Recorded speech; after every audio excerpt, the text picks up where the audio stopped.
So this morning we're in Santa Ponsa and we've just been to the dentist, all clear and good for the next 6 months. So just have a quick look around Santa Ponsa, see what it's like here. So this is the Pirates Village, a relatively new complex here in Santa Ponsa.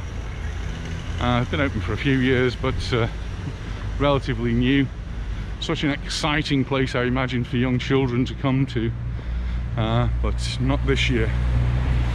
It's not open. So here we are in the municipal car park. It's a car park right in the centre of Santa Ponsa, and it's completely free. But as you can see, it's very full. So it's only going up to 10:30 in the morning here in Santa Ponsa. So you don't really expect to find too many places open, so we're just heading out to the beach, have a look to see what that's looking like. We'll do a little walk around and see some things are already opening up. Some of the tourist shops are opening up, some of the bars are opening up, so yeah, life goes on. So Anita's just had a lovely comment from one of the children that she is más elegante, la señora elegante. So here we are at the playa, the beach in Santa Ponsa, and there's already at 10:30 in the morning quite a few people out. It's actually August the 27th, 2020, and we're coming to the end of August, and we have this virus pandemic which is affecting the number of tourists here. There are still some tourists here, there's some hotels open, and the Spanish people are enjoying the beach as it comes to the end of August, and schools are due to start in the next 2 weeks or so.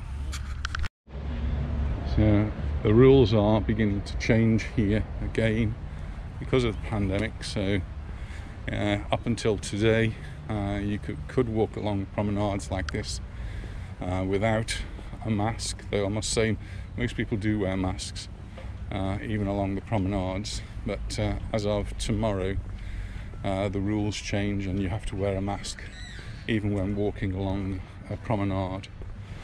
Once you get onto the beach, the rules change again, so you can actually walk along the beach without wearing a mask. The beach bar here is open, people already in, very early in the morning, so it's good to see. I guess they keep quite busy all through the day. The beach in Santa Ponsa has a number of pine trees which provide some natural shade, so a lot of the families sort of set up a camp underneath the trees, bring their picnic and stay here for a morning, for an afternoon, or even for the whole day.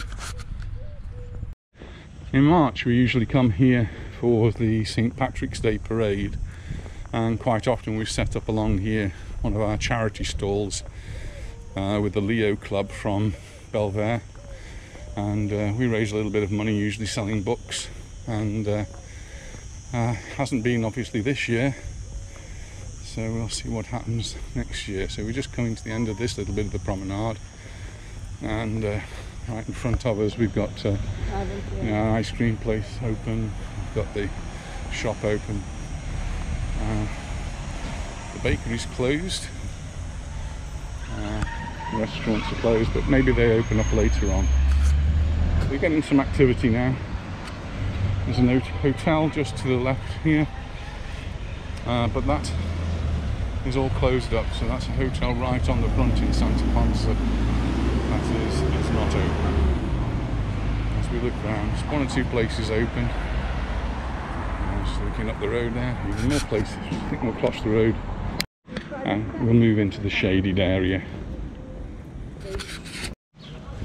Just across the road here is an area of the pine trees and sand dunes, but they're covered in pine needles, so you can't actually see the sand. But there always used to be parakeets in the trees here, but not so many now. Maybe one or two, I'm not sure. There's Tintin, not open, but next to it we do have couple of tourist shops open. Which is good to see. And Tabacos across the road. New rules and regulations about smoking in the street, or smoking anywhere actually. It's more or less being forbidden now. So here's the elegant lady in Santa Ponsa. So this is the main roundabout at the front in Santa Ponsa. For many years we used to go to the Dutch dentist Frank, who had his practice up on the top floor there, which is now a Thai massage. The places seem to be open here and getting ready for the business for the day. Over on this side we've got some children activities, like a carousel there, and over here we have the trampolines. Not open yet, but I'm sure they will be opening up later on. And in front, across the road, some places closed, but many of them are open. And I remember going a place on the top there to play snooker. I used to go with Ken Orton in the evening, have a game of snooker, a beer. That's many, many years ago. So just as you'd expect any tourist area in Mallorca, you can get a hat, get a postcard, either flip-flops or a towel. It's all there available. So here we are at the watering hole. A friend of mine, Dino Bertarelli, has now got this. At the back they've got a wonderful swimming pool, so you can come here for a swim and to get the sand in your toes, but you can also come for a beer, a coffee, or you can get the best breakfast in town. So yeah, looking forward to our coffee this morning here in the watering hole. So here's the wonderful pool at the watering hole, waiting for the clients to arrive. They're due to open in the next few minutes, and so people start gathering in here. The water's absolutely crystal clear, very, very inviting. And you have the bar, the restaurant, all right at hand. I think we're going to have to come here. We just left the watering hole, past Indian restaurant, Taste of India. Not open yet, but it's early in the morning. You don't expect these places to be open quite so early. I guess they'll be opening for lunch and for later on this evening. As always, the tobacco shops are open.